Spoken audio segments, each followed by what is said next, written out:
मेरे प्यारे भारतवासियों, मेरे भारतवर्ष के भाइयों एवं बहनों, माताओं एवं बुजुर्गों एवं नन्हे मुन्ने प्यारे भारतवासियों, मैं नई सदी के नए दशक के 9 वर्ष के 9 बिहान में दीपक कुमार बख्शी, रहने वाला पाटलिपुत्रा, भारत के हृदय स्थली और लोकतंत्र की जननी बिहार प्रदेश, मुरगांव, और माता गंगा के लहरों से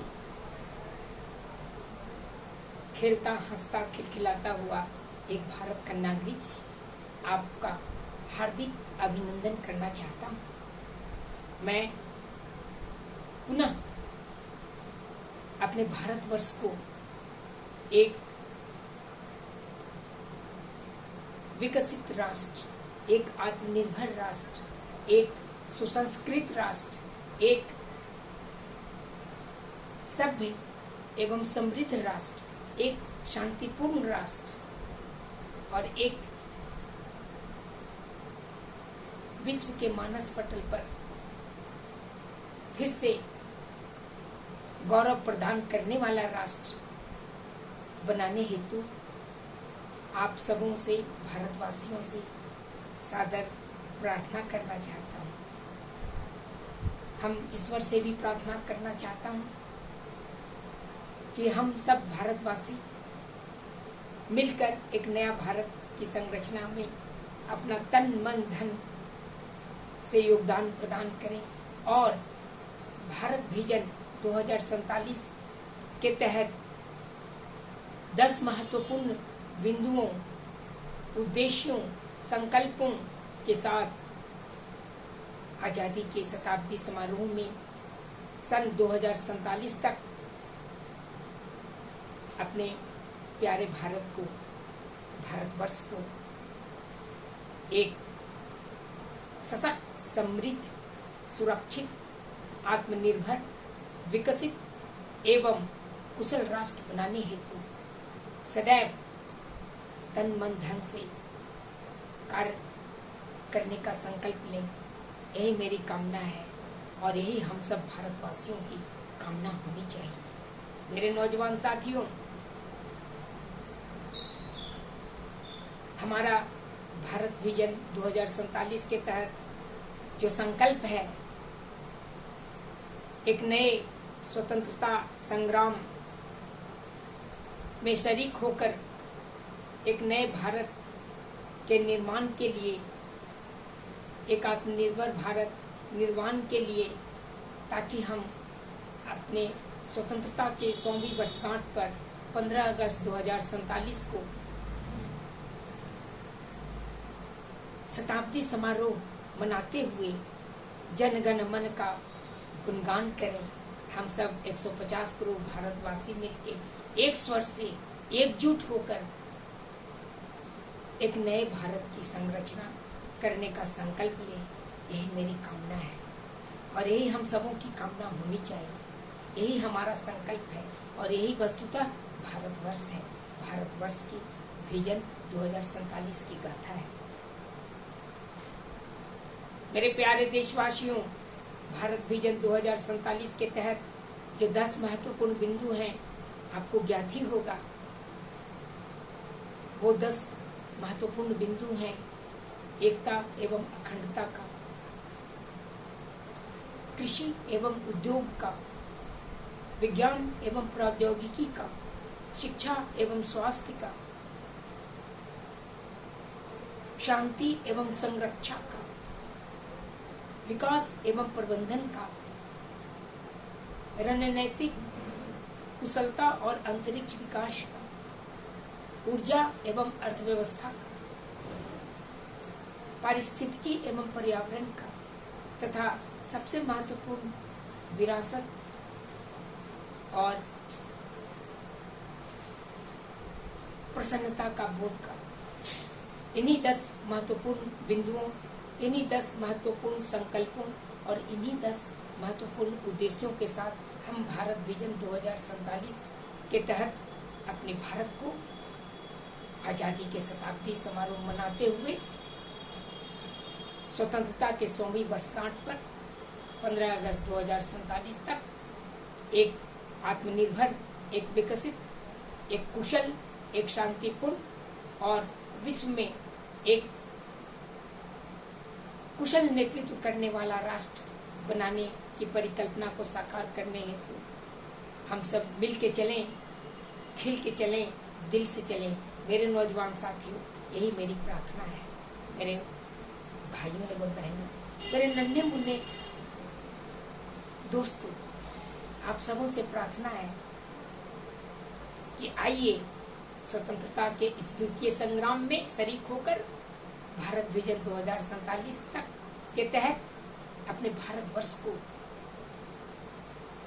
एक नई आशा, नए विश्वास, नए उल्लास और नए अवचेतना तथा आत्मबल के साथ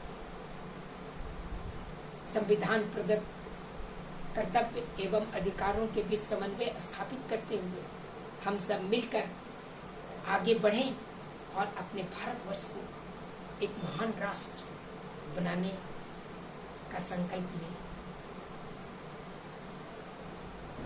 इस संदेश के साथ, यानी हमारे देश के गौरवशाली सभ्यता एवं संस्कृति के संदेश के साथ, सत्यमेव जयते के संदेश के साथ, वसुधैव कुटुंबकम के पावन संदेश के साथ, सत्यम शिवम सुंदरम के पवित्र संदेश के साथ और सत्य, अहिंसा एवं शांति के पावन संदेश के साथ हम आगे बढ़ें और विश्व में पुनः शांति की अवधारणा को लेकर न केवल अपने देश को बल्कि इस एशिया महादेश एवं संपूर्ण मानवता की सेवा हेतु हम कर्तव्य पथ पर आगे बढ़ें।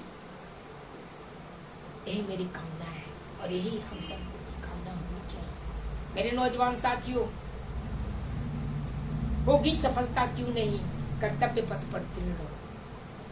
मेरे नौजवान साथियों, भारत विजन 2047 के तहत जो पहला हमारा संकल्प है एकता एवं अखंडता का, आपको मालूम ही होगा किसी भी देश की एकता, अखंडता उसके समाज एवं उसके परिवार के लोगों के बीच एकता और अखंडता पर निर्भर करता है। जब हम एक होंगे तो अनेकता में एकता का दीप जलाएंगे। जब हम अखंड होंगे तो एक अखंड भारत की संरचना करेंगे। हमारा समाज, हमारा परिवार जब एक होगा, एक सूत्र में पिरोकर आगे बढ़ने की कामना करेगा, तो हम सब मिलकर अपने भारतवर्ष को एकता और अखंडता के बलबूते एक महान राष्ट्र बनाने की परिकल्पना को साकार कर पाएंगे। उसी तरह कृषि एवं उद्योग का क्षेत्र भी कम महत्वपूर्ण नहीं है। एक और कृषि जो हरित क्रांति के तहत आज हम अपने कृषि के विकास कर पाए हैं। आज़ादी के वर्षों बाद आज हम खाद्यान्न के क्षेत्र में आत्मनिर्भर बन पाए हैं। हम अपने लोगों को भरपेट भोजन कराने का अवसर प्राप्त किए हैं। यह कम बात नहीं है। हम अपने लोगों की भूख को मिटाकर, अपने लोगों की प्यास को मिटाकर और अपने लोगों को स्वस्थ एवं प्रसन्न रखकर ही एक विकसित भारत की संरचना कर सकते हैं।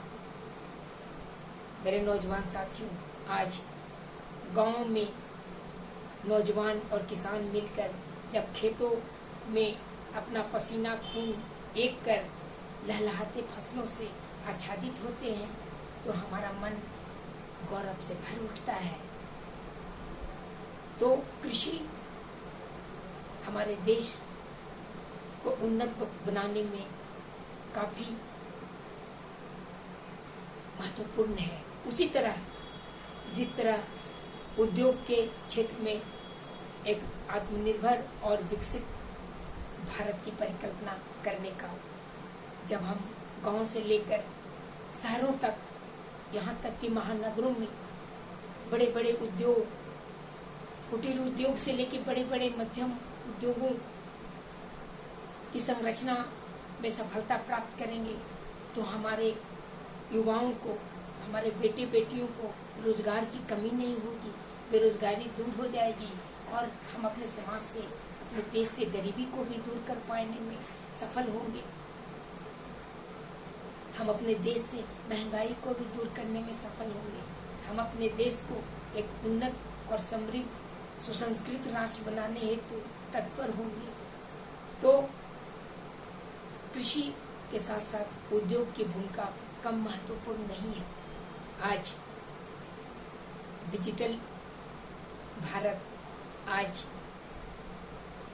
स्टार्टअप भारत, आज मेक इन इंडिया भारत की परिकल्पना को साकार करने में हम और हमारी सरकार आगे बढ़ रहे हैं। जब हम कृषि के साथ उद्योग में आगे बढ़ेंगे तो हमारा देश, हमारा एक दिन विकसित राष्ट्र अवश्य बनेगा। मेरे नौजवान साथियों,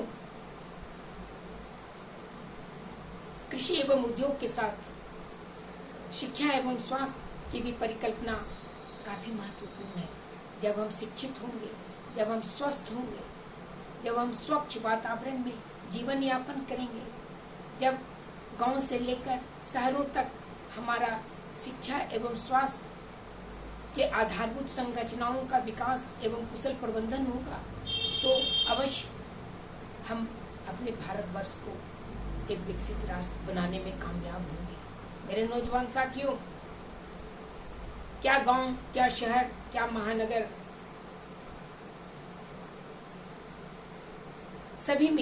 सभी क्षेत्रों में स्कूल से लेके विश्वविद्यालय, कॉलेजों एवं अनुसंधान एवं विकास के केंद्रों की सफलता यह बोध कराती है कि हम आगे बढ़े हैं, लेकिन अभी भी बहुत कुछ करना बाकी है। उसी तरह स्वास्थ्य के क्षेत्र में हम गांव से शहरों तक, महानगरों तक स्वास्थ्य अधिसंरचना का विकास एवं प्रबंधन करने की दिशा में आगे बढ़ रहे हैं। फिर भी हमारे देश की जनसंख्या को देखते हुए यह कमतर है। हमें आगे एक नए चिकित्सा विज्ञान के क्षेत्र में अनुसंधान एवं विकास करना होगा। नए मेडिकल कॉलेजेस को खोलना होगा। चिकित्सकों की भूमिका, खासकर एलोपैथिक, होम्योपैथिक एंड आयुष चिकित्सकों की भूमिका हमारे देश को स्वस्थ देश बनाने में काफी महत्वपूर्ण होगा। मेरे नौजवान साथियों, उसी तरह शिक्षा के क्षेत्र में भी हम आगे बढ़ना होगा। प्राथमिक स्कूलों से लेकर मध्यम स्कूलों, हाई स्कूलों, कॉलेजों, विश्वविद्यालयों, अनुसंधान एवं विकास के संस्थानों के सहारे हम अपने विशाल युवा मानव संपदा को शिक्षित एवं कुशल बनाना होगा। तभी हम अपने भारतवर्ष को एक विकसित राष्ट्र बनाने में सफल हो पाएंगे। इसके लिए विज्ञान एवं प्रौद्योगिकी के दिशा में भी सफलता हासिल करना होगा। मेरे नौजवान साथियों, विज्ञान एक और सार्वभौमिक सत्य है, तो तकनीक एक मंत्रणा, इंजीनियरिंग एक विधा जिसके सहारे हम अपने समाज, हम अपने परिवार, हम अपने देश की समस्याओं का समाधान कर पाने में सफल हुए हैं। आज हम विज्ञान और प्रौद्योगिकी के क्षेत्र में आगे बढ़ने को ललायित हैं, लेकिन फिर भी हमें अभी और आगे बढ़ना है। विकसित राष्ट्रों के साथ आगे बढ़ना है और नए प्रौद्योगिकी एवं विज्ञान का समावेश अपने जीवन में करना है। आपको मालूम ही होगा कि पारंपरिक वैज्ञानिक क्षेत्र के साथ साथ आज आधुनिक विज्ञान एवं तकनीकी की भी परिकल्पना हम कर पाने में सफल हो पाए हैं। विशेषकर कृत्रिम बुद्धिमत्ता, मशीनों और रोबोटिक्स के तहत अंतरिक्ष में विकास एवं अनुसंधान, इन सबों के साथ हमें आगे बढ़ना होगा और विज्ञान एवं प्रौद्योगिकी के सहारे संचार क्रांति से लेकर मानव जनित क्रांति, प्राकृतिक बुद्धिमत्ता से लेकर कृत्रिम बुद्धिमत्ता के सहारे हमें अपने देश को आगे बढ़ाना होगा। अपने देश को भारत विजन 2047 के तहत एक विकसित राष्ट्र बनाना होगा। मेरे नौजवान साथियों, किसी भी देश, किसी भी समाज, किसी भी परिवार की सफलता वहाँ के शांतिपूर्ण वातावरण पर निर्भर करता है। शांति एवं संरक्षा न केवल हमारे परिवार में, हमारे समाज में, हमारे देश में, हमारे महादेश में और यहाँ तक कि संपूर्ण विश्व में शांति एवं संरक्षा की आवश्यकता है। आज हम युद्ध की विभीषिका से मर्माहत हो रहे हैं। हमें युद्ध नहीं, बुद्ध की आवश्यकता है, शांति की आवश्यकता है, विकास एवं प्रबंधन की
सतत विकास एवं कुशल प्रबंधन की ओर आगे बढ़ना होगा। हमें प्राकृतिक आपदाओं का कुशल प्रबंधन करना होगा, चाहे वो भूकंप हो, चाहे वो चक्रवात हो, चाहे वो आग से जनित कुर्धाग्नि हो, चाहे वो बाढ़ एवं सुखाड़ हो, चाहे वो जलवायु परिवर्तन से जनित समस्या हो, चाहे वो भूमंडलीय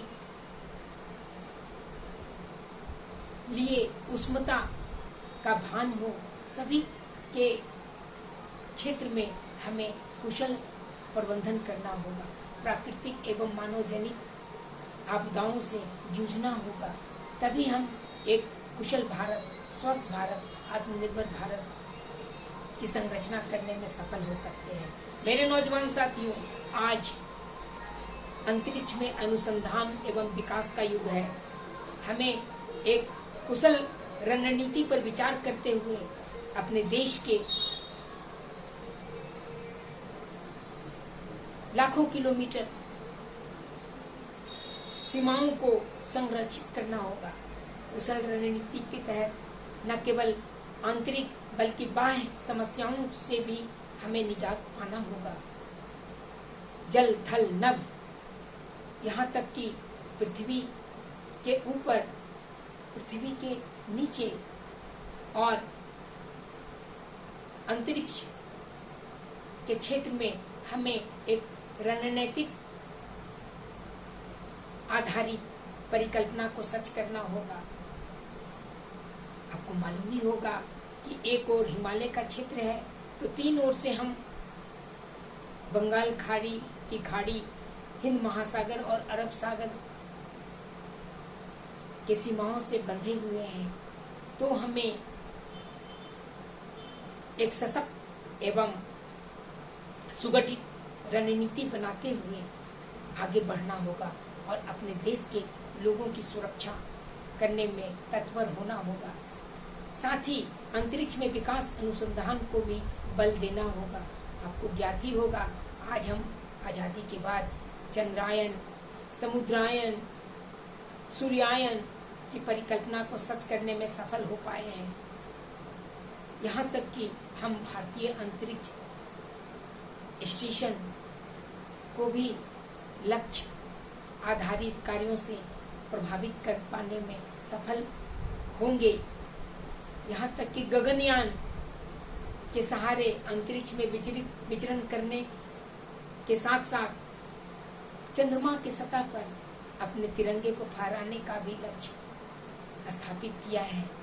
तो कुशल रणनीति के आधार पर अंतरिक्ष में विकास एवं अनुसंधान की भी आवश्यकता है, जो किसी भी राष्ट्र को एक विकसित राष्ट्र बनाने में सहायक होता है। मेरे नौजवान साथियों, ऊर्जा एवं अर्थव्यवस्था का क्षेत्र भी कम महत्वपूर्ण नहीं है। किसी भी देश और समाज के विकास एवं प्रबंधन के लिए ऊर्जा के क्षेत्र में हम स्वतंत्रता के बाद काफी उन्नत हुए हैं, पर हमें हमारे बीच ऊर्जा के संपदा जैसे तेल, पेट्रोल, डीजल, गैस, वो हमें आयात करना पड़ता है। हम आयातित ऊर्जा के संसाधनों पर निर्भर हैं। इसके लिए हमें आत्मनिर्भरता प्राप्त करने हेतु ऊर्जा के क्षेत्र में विकास करना होगा। आज हम हाइड्रोजन के क्षेत्र में, सुपरकंडक्टर के क्षेत्र में, हरित ऊर्जा के क्षेत्र में, यहाँ तक कि सौर ऊर्जा, वायु ऊर्जा, जल ऊर्जा और नाभिकीय ऊर्जा के क्षेत्र में सफलता हासिल करने के लिए आगे बढ़ रहे हैं एवं आधारभूत संरचना का विकास कर रहे हैं। और हमारा पूरा विश्वास है कि हम ऊर्जा के क्षेत्र में भी आगे बढ़ पाएंगे। साथ ही साथ हम अपनी अर्थव्यवस्था को भी काफी विकसित कर पाने में सफल होंगे। आज हम विश्व के 5वीं अर्थव्यवस्थाओं में जाने जाते हैं। हमारा जीडीपी का विकास लगभग 10% प्रति वर्ष है। हमारा प्रति व्यक्ति आय हालांकि बहुत कम है और विकसित राष्ट्रों से, तो हमें अर्थव्यवस्था के सुधार करने हेतु नए नए बुनियादी संरचनाओं का विकास करना होगा। साथ ही साथ नए नए उद्योगों, कृषि के क्षेत्र में, उद्योग के क्षेत्र में, विज्ञान एवं प्रौद्योगिकी के क्षेत्र में विकास एवं प्रबंधन के साथ हम अर्थव्यवस्था को मजबूत करने में सफल हो सकते हैं। हमारा लक्ष्य होना चाहिए कि 10 से 20% जीडीपी में विकास हो प्रति वर्ष हमारा लक्ष्य होना चाहिए कि 1 लाख से 20 लाख प्रति वर्ष प्रति व्यक्ति आय हमारे देश में होना चाहिए। हमारा लक्ष्य होना चाहिए कि हम $5 ट्रिलियन की अर्थव्यवस्था से ऊपर उठकर 10, 20 और 30 नहीं 40 और 50 ट्रिलियन डॉलर तक आज़ादी के शताब्दी समारोह यानी 2047 तक अपनी अर्थव्यवस्था को आगे बढ़ाने में सफल होने हेतु संकल्प लें और कठिन परिश्रम के बलबूते इस लक्ष्य को भी हम प्राप्त कर पाएंगे। तभी हम एक विकसित भारत की संरचना करने में सफलता हासिल कर पाएंगे। मेरे नौजवान साथियों, किसी भी राष्ट्र के लिए, किसी भी समाज के लिए, किसी भी परिवार के लिए, यहाँ तक कि किसी संपूर्ण विश्व के लिए पर्यावरण एवं पारिस्थितिकी यानी हरित जनित जल जीवन हरियाली की भावना का ख्याल करना होगा।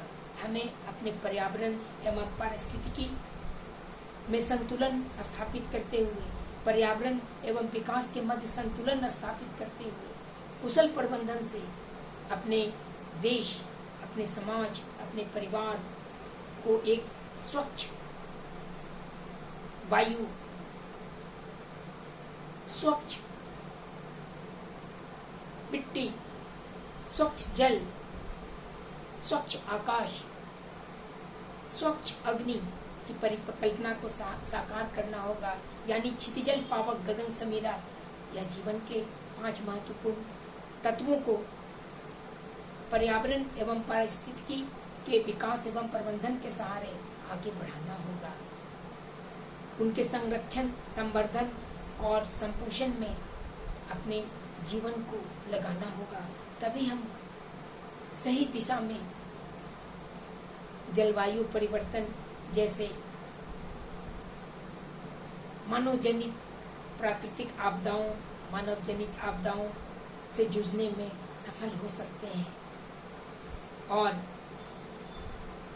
अपने देश को, अपने समाज को, अपने परिवार को आगे बढ़ाने में सहायक हो सकते हैं। यानी परिस्थितिकी एवं पर्यावरण का होना न केवल अपने देश के लिए बल्कि संपूर्ण विश्व के लिए, यहाँ तक कि पृथ्वी माता के लिए और संपूर्ण ब्रह्मांड के लिए काफी महत्वपूर्ण है। अतः हमें पर्यावरण एवं पारिस्थितिकी पर भी ध्यान देना होगा। न केवल मनुष्य बल्कि पशु पक्षी एवं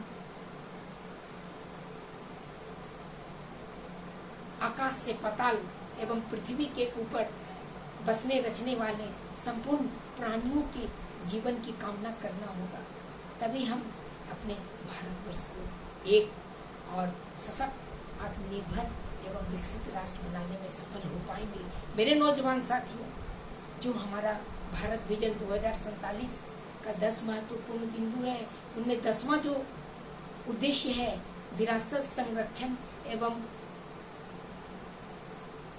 प्रसन्नता का बोध का, आनंदमय जीवन का। मेरे नौजवान साथियों, हमारी गौरवशाली विरासत, वैभवशाली वर्तमान एवं खुशहाल भविष्य हेतु हमें अपने विरासत का संरक्षण करना होगा।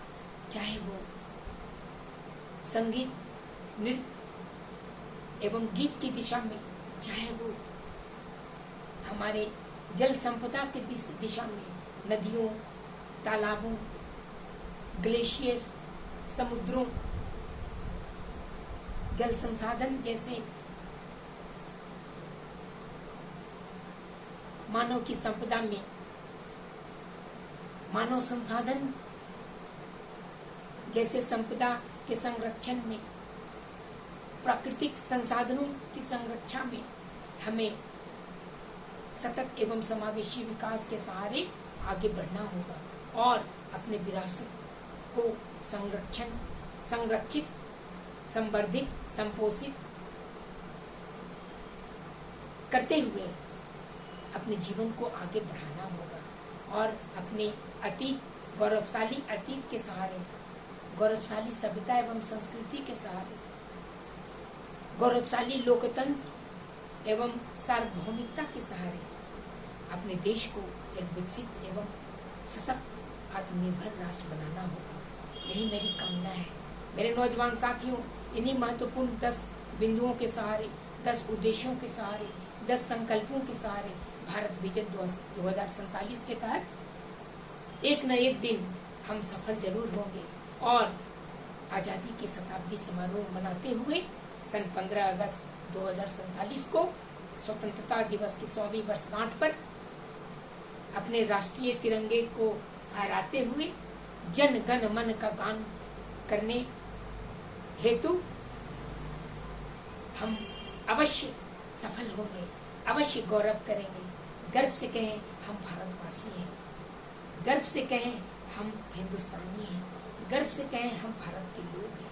मेरे नौजवान साथियों, आइए स्वतंत्रता के इस द्वितीय आंदोलन में शरीक होकर हम सब मिलकर धर्म, जाति, क्षेत्र एवं भाषा जैसे दलदल से ऊपर उठकर हिंदू, मुस्लिम, सिख, ईसाई सब हैं हमारे भाई भाई की अवधारणा को सच करते हुए सत्य, अहिंसा एवं शांति की संदेश के सहारे सत्यमेव जयते की कामना करते हुए एवं वसुधैव कुटुंबकम का गान करते हुए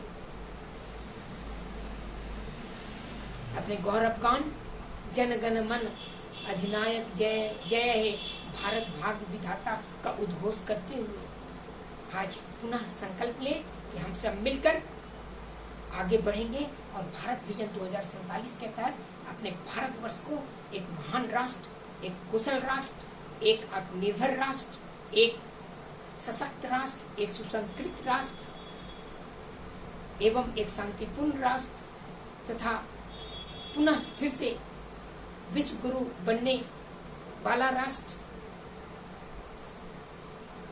कुशल नेतृत्व करने वाला राष्ट्र बनाने हेतु आगे बढ़े, मिल के चलें, खिल के चलें और दिल से चलें। मेरे नौजवान साथी, मेरे भाइयों एवं बहनों, मेरे नन्हे मुन्ने दोस्तों, आइए एक न एक दिन हम आगे बढ़ेंगे, सफल होंगे, अपने भारतवर्ष को एक सूत्र में पिरोने के लिए अपने भारतवर्ष को आज़ादी का शताब्दी समारोह मनाते हुए एक सुसंगठित, विकसित, आत्मनिर्भर, कुशल नेतृत्व करने वाला शांतिपूर्ण राष्ट्र बनाने की अवधारणा को अवश्य सफलता और सिद्धि तक ले जाने में सफल होंगे। यही मेरी कामना है, यही मेरे जीवन का उद्देश्य है। हम रहें या न रहें, हमारा देश का या बगिया, हमारे बच्चे की खिलखिलाहट, हमारे युवा की मानसिकता आगे बढ़नी चाहिए और हम गर्व से कह पाने में समर्थ हो पाए कि हम भारतवासी हैं, हम भारत के लोग हैं। आज संपूर्ण विश्व में हमारी लोकतांत्रिक परंपराओं का मान है।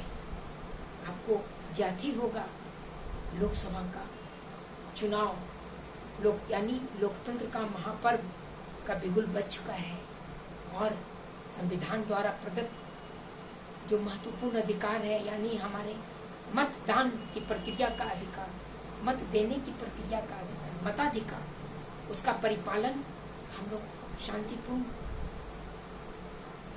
व्यवस्था के तहत करें और अपने देश को आगे बढ़ाने हेतु भारत विजन 2047 के तहत एक विकसित, आत्मनिर्भर और सशक्त, कुशल, शांतिपूर्ण राष्ट्र बनाने हेतु अपने वोट का प्रयोग करें। एक उन्नत परिवार, समाज, राष्ट्र की परिकल्पना को साकार करने हेतु हम अपने मताधिकार का प्रयोग करें। हम अपने मताधिकार का प्रयोग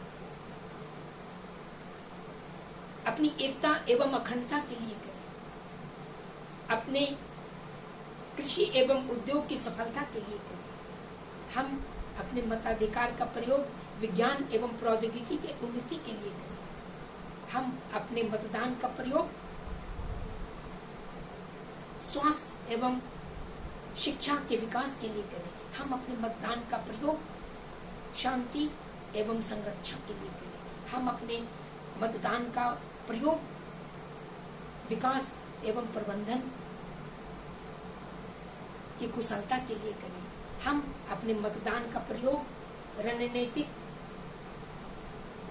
कार्यों एवं अंतरिक्ष के विकास के लिए करें। हम अपने मतदान का प्रयोग ऊर्जा और अर्थव्यवस्था के क्षेत्र में विकास के लिए करें। हम अपने मतदान का प्रयोग पर्यावरण एवं पारिस्थितिकी में संतुलन स्थापित करने के लिए, और हम अपने मतदान का प्रयोग अपने लोकतांत्रिक संवैधानिक कर्तव्यों एवं अधिकारियों के बीच समन्वय स्थापित करते हुए सदैव विरासत के संरक्षण एवं तन मन और संसाधन यानी आत्मा को संरक्षित करने के लिए उसमें प्रेम का भाव, एकता का भाव, आनंद का भाव व्यक्त करने के लिए अपने मतदान का प्रयोग, मताधिकार का प्रयोग करें। मेरे भारतवासियों, तभी हम अपने भारतवर्ष को एक महान लोकतांत्रिक प्रक्रिया के तहत एक कुशल राष्ट्र बनाने में सहायक होंगे, एक आत्मनिर्भर राष्ट्र बनाने में सहायक होंगे, एक विकसित राष्ट्र बनाने में सहायक होंगे, एक शांतिपूर्ण एवं कुशल नेतृत्व करने वाला राष्ट्र बनाने में सहायक। आज मैं पुनः अपने भारतवर्ष के 150 करोड़ भारतवासियों को सादर प्रणाम करना चाहता हूँ, अभिनंदन करना चाहता हूँ, प्रार्थना करना चाहता हूँ। साथ ही साथ अपने देश के महामहिम राष्ट्रपति महोदय, अपने देश के प्रधानमंत्री महोदय, अपने देश के उपराष्ट्रपति महोदय, लोकसभा एवं राज्यसभा के सभापति एवं अध्यक्ष महोदय, अपने संसद के सभी सदस्य गणों से, अपने संघ प्रदेश के क्षेत्र के लेफ्टिनेंट गवर्नरों से, अपने देश के संपूर्ण राज्य के निवासियों से, यहाँ तक कि राज्यों के महामहिम राज्यपालों एवं माननीय मुख्यमंत्रियों से, विधानमंडल के सदस्य गणों से, साथ ही साथ नगर निकाय एवं ग्राम पंचायत के माननीय महानुभावों से, और अपने भारतवर्ष के 150 करोड़ भारतवासियों से, भारत के न्यायपालिका, विधायिका, कार्यपालिका के साथ साथ मीडिया के लोगों से सादर प्रार्थना करना चाहता हूँ कि आइए अपने स्वतंत्रता के इस द्वितीय संग्राम में शरीक होकर भारत विजन 2047 के तहत हम अपने भारतवर्ष को एक नया भारत बनाने में सहायक हों, और भारत विजन 2047 के तहत आज़ादी के शताब्दी समारोह मनाते हुए सन 15 अगस्त 2047 को जन गण मन का उद्घोष करें, मिल के चलें, खिल के चलें, दिल से चलें, और यह संकल्प लें कि हम भारतवर्ष को एक महान राष्ट्र, एक शांतिपूर्ण राष्ट्र, एक आत्मनिर्भर राष्ट्र, एक विकसित राष्ट्र और एक शांतिपूर्ण राष्ट्र बनाने में अपना तन मन धन न्यौछावर करने से भी नहीं चुकेंगे, और अपने भारतवर्ष को विश्व में कुशल नेतृत्व करने वाला राष्ट्र बनाने में सहायक होंगे। यही मेरा उद्देश्य है, यही हम सबों का उद्देश्य होना चाहिए, और यही ईश्वर से प्रार्थना होनी चाहिए। मैं पुनः आप सभी भारतवासियों से, अपने भारत के लोगों से ईश्वर से प्रार्थना करता हूँ कि हम सब सदैव स्वस्थ, प्रसन्न एवं शांतिमय जीवन व्यतीत करते हुए अपने देश को भारत विजन 2047 के तहत अपने भारतवर्ष को एक महान राष्ट्र, एक विकसित राष्ट्र, एक आत्मनिर्भर राष्ट्र, एक कुशल राष्ट्र, एक शांतिपूर्ण राष्ट्र बनाने हेतु अपने कर्तव्य पथ पर आगे बढ़े। मेरे नौजवान साथी, आइए मिल के चलें, खिल के चलें और दिल से चलें। सबके हृदय में सर्वदा संवेदना का दाह हो, हमको तुम्हारी चाह हो, तुमको हमारी चाह हो। जय हिंद, जय हिंद, जय हिंद। वंदे मातरम, वंदे मातरम, वंदे मातरम। भारत माता की जय, भारत माता की जय, भारत माता की जय। जय भारतवर्ष, जय भारतवर्ष के लोग, हम भारत के लोग। जन गण मन अधिनायक जय हे, भारत भाग्य विधाता